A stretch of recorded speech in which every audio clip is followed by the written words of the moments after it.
House Bill 1095 by Strom and Daniels, criminal procedure, and I know Daniels is extraordinarily conservative, and I think Strom is too, but criminal procedure, adding sentencing option for courts, establishing requirements.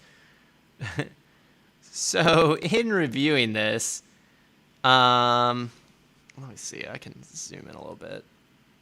Maybe make this a little bigger for folks. So again, a mandatory. So you scroll down here a ways, and this is all sentencing stuff. So there's a lot of options for sentencing. Way down here.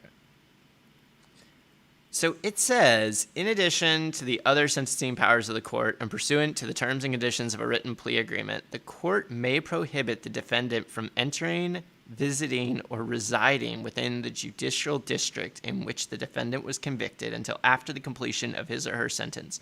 Provided, however, the court shall ensure that the defendant has access to those services and programs for which the defendant is required to participate as a condition of probation. When seeking to enter the prohibited judicial district for personal business not related to his or her criminal case, the defendant shall be required to obtain approval by the court. What?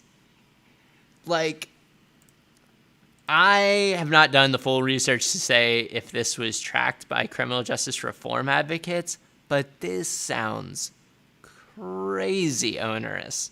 You can now require a defendant to not live in the place where they were convicted. I mean, one, that flies in the face of like every idea of like reentry and like trying to reintegrate people into society. I mean, residential requirements are already pretty bad in general for people coming out of jails and prisons because there just aren't a lot of options. But being able to court order someone to not live in like the area that they are possibly likely from, because you commit crimes where you're from generally, is really like, that's a big deal.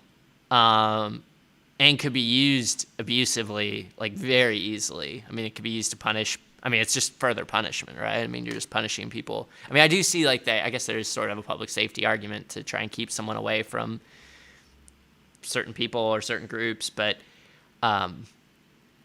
just also has like, I mean, but there's also ways to do that, right? Victim protection orders and other ways. I mean, like we already have a mechanism to keep people away from the people they hurt, but forcing them to like relocate completely, really messed up. So anyway,